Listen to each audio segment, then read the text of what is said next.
மிகப்பெரிய அளவிலான எதிர்க்கட்சிக்குள்ள ஒரு பெரிய ஒரு சிக்கல் ஏற்பட்டிருக்கு அப்படின்றது மட்டும்தான் இப்ப வெளிப்படையா தெரியுது. இவ்வளவு நாளும் ஓரளவுக்கு பேசப்பட்டதுதான். சில இடங்கள்ல சில விஷயங்கள பார்க்கும்போது நமக்கு எதிர்க்கட்சி அதாவது ஐக்கிய மக்கள் சக்திக்குள்ள ஏதோ ஒரு அரசியல் குழப்பம் அல்லது ஏதோ ஒரு பிரச்சனை இருந்து கொண்டு தான் இருக்கு அப்படின்றது தெரிஞ்சது. கடந்த ஒரு 4 நாளைக்கு முதல்ல ஹரிஷடி செல்வா அவர்களுடைய ஒரு ஒரு அதாவது ஊடகவியலாளர்கள் கேட்டபோது நோ கமெண்ட்ஸ். எனக்கு எதுவும் சொல்ல தெரியாது. எனக்கு அந்த கூட்டம் நடந்ததே தெரியாது அப்படின்ற மாரி. அதாவது உள்ளூராட்சி சபைகள் அமைக்கிறது தொடர்பாக யுஎன்பியோட ஒரு கூட்டம் நடந்தது. அதுக்கு இணக்கப்பாடும் எட்டப்பட்டது. ஆனா ஹர்ஷடி சில்வா அந்த கூட்டத்துக்கு அழைக்கப்படல. தனக்கு தெரியவே தெரியாது அப்படின்னு கூட சொன்னாரு. ஒரே கட்சிக்குள்ள அதுவும் ஒரே முக்கியமான ஒருத்தர், அந்த கட்சிக்குள்ள இருக்க மிக முக்கியமான ஒருத்தர் அவருக்கே தெரியல அப்படின்னும் போது, இந்த கட்சிக்குள்ள என்னதான் நடக்குது? என்ன குழப்பம் இருக்கு? அப்படின்ற ஒரு பெரிய ஒரு கேள்வி எல்லாருக்குமே இருந்தது. இன்றைய நாள்ல இன்னும் அது வலுப்பெற்றிருக்கு. இந்த கட்சிக்குள்ள சில விஷயங்கள் ஒற்றுமையா இல்ல, அல்லது கட்சிக்குள்ள சில விஷயங்கள் உடைந்து கொண்டு போகுது அப்படின்ற மாரி இப்ப பேசப்படுது. அதாவது பிரதேச அமைப்பாளர்கள் 6 பேர் இதுவரைக்கும் ராஜினாமா பண்ணியிருக்காங்க. தங்களுடைய ராஜினாமா கடிதத்தை அனுப்பியிருக்காங்க. ஆனா சஜித் பிரேமதாச அவர்கள், அதாவது எதிர்க்கட்சி தலைவர் இன்னும் அதை ஏற்றுக்கொள்ளல அல்லது அதை அக்செப்ட் பண்ணல அப்படின்ற மாரி சொல்றாங்க. ஆனாலும் இந்த 6 பேரும் இப்ப ராஜினாமா பண்ணியிருக்காங்க. ஏன் இந்த ஐக்கிய மக்கள் சக்திக்குள்ள இருக்கிற இந்த அமைப்பாளர்கள், பிரதேச அமைப்பாளர்கள் ராஜினாமா பண்றாங்க அப்படின்னு சொல்லி பார்க்கும்போது, இப்ப உள்ளூராட்சி சபை மன்றங்களை அமைக்கிறதுக்கு ஒவ்வொரு உறுப்பினர்கள் அல்லது ஒவ்வொரு சுயேட்சை குழுக்கள் இருக்கவங்க, ஒரு கட்சியில இருக்கவங்க அதாவது அவங்களுக்குள்ளான ஒரு உடன்படிக்கையின் மூலமா ஒன்றா சேர்ந்து சில இடங்கள்ல ஆட்சி அமைக்க போறாங்க. இந்த அமைப்பாளர்கள் சொல்லுகின்றவர்கள் அல்லது அவங்க அறிமுகப்படுத்துறவங்களை இவங்களையும் இணைத்துக் கொள்ளுங்க, இந்த மாதிரியான அறிவுரைகள் இல்ல அவங்கள அவங்க சொல்ற அளவுல அல்லது அவங்க சொல்றவங்களை கட்சி இணைத்துக் கொள்ள விரும்பல. கட்சி தன்னிச்சையா செயற்படுது. சஜித் பிரேமதாசவுடைய ஒரு அணி தன்னிச்சையா செயற்படுது அப்படின்ற மாதிரியான ஒரு என்ன சொல்றது, சில கருத்து வேறுபாடுகளால இந்த அமைப்பாளர்கள் விலகுறாங்க அப்படின்ற மாதிரி இப்ப சொல்லப்படுது. இது போக போக போக போக இன்னும் அதிகரிக்கலாம்.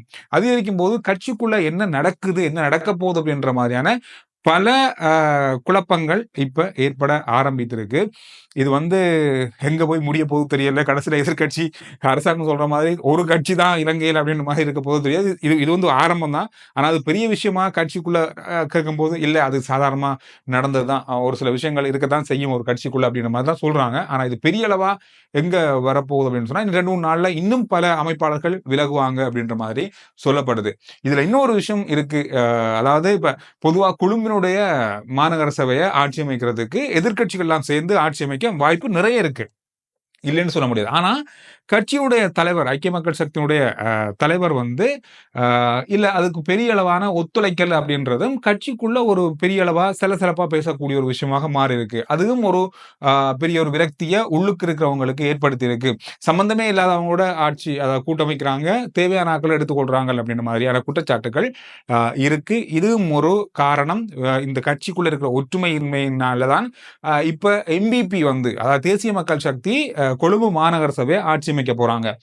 ஆனாலும் இதுல என்னதான் தேசிய மக்கள் சக்தி ஆட்சி அமைத்தாலும் கூட நீண்ட காலத்துக்கு இந்த ஆட்சி அமைப்ப அவங்களால தக்க வைத்துக் கொள்ள முடியாது. அத கருத்தில் கொண்டுதான் எதிர்க்கட்சி இந்த ஆட்சி அமைப்பிலிருந்து விலகுறாங்க அப்படின்ற மாதிரி சொல்லப்படுது. இதுல இருக்கிற அரசியல் ஒரு தந்திரம் அப்படின்னு கூட சொல்லலாம். அது என்ன அப்படின்னு சொன்னா, இப்ப எதிர்க்கட்சிகள் எல்லாம் சேராம இருந்தா பெரும்பான்மை தேசிய மக்கள் சக்தி தான் இருக்கு. அவங்க இப்ப அந்த உறுப்பினர்களை பெரும்பான்மைக்கான உறுப்பினர்களை சுயேட்சை குழுவோடு சேர்ந்து அவங்க ஒப்புதல் அளித்து இப்ப எல்லாம் சேர்ற மாதிரி பேசியிருக்காங்க.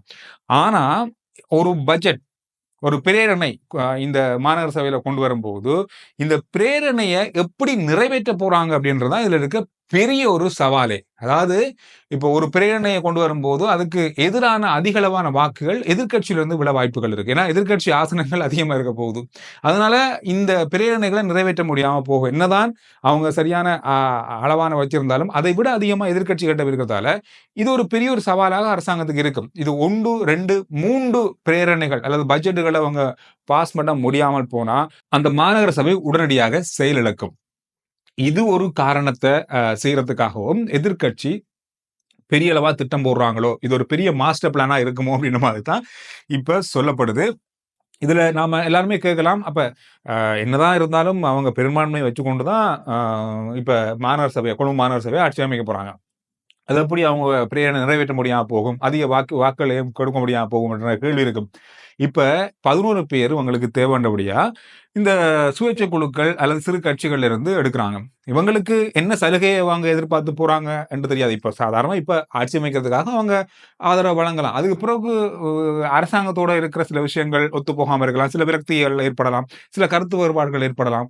அப்பொழுது அவங்க விலகும்போது அல்லது எதிரா வாக்களிக்கும்போது அல்லது வாக்களிக்காமலே விடும்பொழுது இந்த மாதிரியான சந்தர்ப்பங்கள் இந்த பட்ஜெட்ட அல்லது பிரேரணைகளை நிறைவேற்ற முடியாம போற சந்தர்ப்பங்கள் நிறைய இருக்கு. இதனால ஒரு பெரிய அளவான அரசியல் தந்திரங்கள், அரசியல் காய் நகர்த்தல்கள், மாஸ்டர் பிளான்கள் எல்லாமே இதுக்குள்ள இருக்கு அப்படின்ற மாதிரி தான் தேடி பார்க்கும்போது இருக்கு. ஆனாலும் கூட எதிர்க்கட்சியினுடைய இந்த தளம்பலும் ஒற்றுமையின்மையும் பெரிய அளவான பாதிப்பை ஏற்படுத்த வாய்ப்புகள் இருக்கு அப்படின்னு சொல்லப்படுது. நீங்க என்ன நினைக்கிறீங்க இது பற்றி? கடந்த நாட்கள்ல தேசிய பாதுகாப்பு பற்றி பலவரா பேசப்படுது. குறிப்பா பாராளுமன்றத்துல பேசப்படுது. பாராளுமன்றத்தில் இருக்கிற பாராளுமன்ற உறுப்பினர்கள், குறிப்பா எதிர்க்கட்சி பாராளுமன்ற உறுப்பினர்கள் தங்களுக்கு உயிர் அச்சுறுத்தல் இருக்கு. பல இடங்கள்ல நாங்க எவ்வளவோ பேசிட்டோம். எங்களுக்கு அல்லது இங்க இருக்க பாராளுமன்ற உறுப்பினர்களுக்கு ஏதாவது நடந்தா அது சபாநாயகருடைய பொறுப்பு தான். எனவே அதுக்கு முதல்ல தடுத்து நிறுத்துங்க. இப்ப கண்ட இடமெல்லாம் துப்பாக்கியால சுடுறாங்க. ஆனா அரசாங்கம் பாதாள உலக குழுக்களுக்கு இடையிலான துப்பாக்கி சூடுன்னு சொல்றாங்க. ஆனாலும் பாராளுமன்ற உறுப்பினர்களுக்கு உயிர் அச்சுறுத்தல் அல்லது அச்சுறுத்தல் இருக்கு. இதை நீங்க கவனத்துல எடுக்கணும் அப்படின்ற மாதிரி கோரிக்கை முன்வைக்கப்பட்டதை தொடர்ந்து எதிர்க்கட்சி பாராளுமன்ற உறுப்பினர்கள் 66 பேருக்கு அமைச்சர்களுக்கான அல்லது பாராளுமன்ற உறுப்பினர்களுக்கான பாதுகாப்புகள் வழங்குறதுக்கான ஆலோசனைகளை இப்ப போலீசார் அல்லது போலீஸ் பிரிவு மேற்கொண்டு வராங்க. உண்மையிலே இவங்களுக்கு ஆபத்தான விஷயம் இருக்கா, இவங்களுக்கான உயிர் அச்சுறுத்தல் இருக்கா அப்படின்றத ஆராய்ஞ்சு அப்படி இருந்தா அவங்களுக்கு பாதுகாப்பு வழங்குறதுக்கான நடவடிக்கை எடுக்கப்படுது. இதுல ஒரு முக்கியமான விஷயம் பார்க்கணும். இப்ப இருக்க அரசாங்கம் பாராளுமன்ற உறுப்பினர்களுக்கோ அல்ல அமைச்சர்களுக்கோ பாதுகாப்பு எல்லாம் உடனடியாகவே தளர்த்தியிருந்தாங்க. மிக மிக குறைந்த அளவான பாதுகாப்பு தான் இருக்கு. சில பாராளுமன்ற உறுப்பினர்களுக்கு பாதுகாப்பே இல்லை. அப்படி கடுமையான அல்லது தங்களுடைய கொள்கையில மிக முக்கியமான ஒரு விஷயமா இருந்த ஒரு விஷயத்த செய்யறாங்க அப்படின்ற போது கொஞ்சம் கொஞ்சமா அந்த கொள்கைகள் எல்லாமே மாறிக்கொண்டு வருதா அப்படின்ற கேள்வி இருக்கு. இதுல 2-3 விஷயம் கடந்த நாட்களில் நாங்க அவதானிச்சோம். ஒன்று, எந்த கட்சியிலிருந்தும் நாங்க சேர்த்துக் கொள்ள மாட்டோம், எந்த சுயேட்சை குழுக்கள் இருந்தும் சேர்த்துக் கொள்ள மாட்டோம், சுயேட்சை குழுக்கள் எல்லாமே பழைய கட்சிகளுடைய கள்ளர்கள் தான் அப்படின்னு சொல்லி விமர்சிக்கப்பட்ட விஷயம் இப்பொழுது பரவாயில்ல, நாம ஆட்சி அமைக்கிறதுக்கு தேவைதானே அப்படின்னு மாதிரி ஆட்சி அமைக்கிறதுக்கு அவங்களும் சேர்த்துக்கொண்டாங்க. அதே மாதிரி யாருக்குமே நாங்க பாதுகாப்பு கொடுக்க மாட்டோம் அப்படின்னு சொன்னவங்க இந்த 66 பேருக்கும் பாதுகாப்பு கொடுக்க சொல்லுவாக ஆலோசனைகள் இப்ப நடந்து வருது. அதுக்கான விசாரணைகளும் நடக்குதுன்னு சொல்றாங்க. கொஞ்சம் கொஞ்சமா சில விஷயங்கள் அப்படியே மாறிக்கொண்டு போகுது. பழைய அதே அரசியல் உள்ள வந்து கொண்டிருக்கோம் அப்படின்ற மாதிரியான பேச்சுக்கள் இப்பொழுது சமூக வலைதளங்கள்ல செய்திகள்ல பார்க்கக்கூடியதாக இருக்கு. இதுவும் ஒரு பெரிய ஒரு பேசு பொருளாக மாறி இருக்கு. அதோட இன்றைய நாள்ல பரவலா பேசுற ஒரு விஷயம், பரவலா செய்தித்தாள்கள் அத்தனையிலுமே இருந்த ஒரு செய்தி என்னன்னு சொன்னா, நேற்றைய நாள்ல எதிர்க்கட்சி பாராளுமன்ற உறுப்பினர் நலிந்த பண்டார வெளியிட்ட ஒரு தகவல் அல்லது கருத்து. இது பெரிய ஒரு சர்ச்சையே, பெரிய ஒரு பரபரப்பா பேசுற ஒரு விஷயமாகவும் மாறி இருக்கு. வார வருஷம் மே மாதம் 24ஆம் தேதிக்குள்ள இந்த அரசாங்கத்தை மக்களால வீட்டுக்கு அனுப்பப்படும். அப்படிதான் இந்த அரசாங்கம் போய் கொண்டிருக்கு. இருந்தா பாருங்க, வார வருஷம் இந்த டைம் நேரம் வரைக்கும் இந்த அரசாங்கம் இருக்காது அப்படின்ற மாதிரி ஒரு கருத்தை சொல்லியிருந்தாரு. இது இன்றைய நாள்ல பெரிய அளவா பார்க்கப்பட்ட ஒரு செய்தியும், பல விமர்சனங்களையும், இதற்கு எதிரான பல கருத்துக்களையும் பார்க்கக்கூடியதாக இருந்தது. நேற்றைய நாள்ல முழுவதுமா இந்த செய்தியை நீங்க இரவு ஃபுல்லா பார்த்திருப்பீங்க. இந்த நாள் ஃபுல்லா செய்தித்தாள்கள்ல இந்த செய்தியை நீங்க பார்த்திருப்பீங்க. மோட்டார் திணைக்களம் போலீஸ், அதாவது டிராபிக் சிசிடிவி இருக்கா, டிராபிக் போலீஸோட சிசிடிவி இருக்கா, இது எல்லாத்தையும் ஒன்றிணைத்து ஒரு புதிய திட்டம் ஒன்று கொண்டு வரப்பாங்க. என்ன அப்படின்னு சொன்னா, இப்ப போக்குவரத்து விதிமுறைகளை மீறுறவங்களுக்கான சிசிடிவி கேமராக்கள் இருக்கு. அதை பற்றி இப்ப நிறைய பேருக்கான தண்ட பணங்கள் அறவிடப்படுது. ஆனா இதே கேமராவை பயன்படுத்தி அதிக புகையை வெளியிடுகின்ற வாகனங்களை கண்டறியறதுக்கும் இந்த சிசிடிவியை பயன்படுத்த போறாங்க. உண்மையா அது நல்ல ஒரு விஷயம் தான். இந்த பஸ்ஸுகள் இருக்கட்டும், சில வேன்கள் இருக்கட்டும், இந்த ஏரியாவே புகை மண்டலமா இருக்கு, ஏன்னா பனி கொட்டுறதா அப்படின்ற மாதிரி அந்த அளவுக்கு ஒரு வாகனமே அவ்வளவு ஏரியாவையும் இந்த நுழம்புக்கு என்ன டெங்குக்கு மருந்து அடிக்கிற மிஷினை வச்சு அடிக்கிற மாதிரி அவ்வளவு புகையா இருக்கும். அந்த அளவான வாகனங்களும் கொழும்புல ஓடிதான் இருக்கு. நிறைய வாகனங்கள் அப்படி பார்க்க கிடைக்குது. நாம எத்தனை வாகனங்களை தான் போட்டோ எடுக்கிறது, வீடியோ எடுக்கிறது.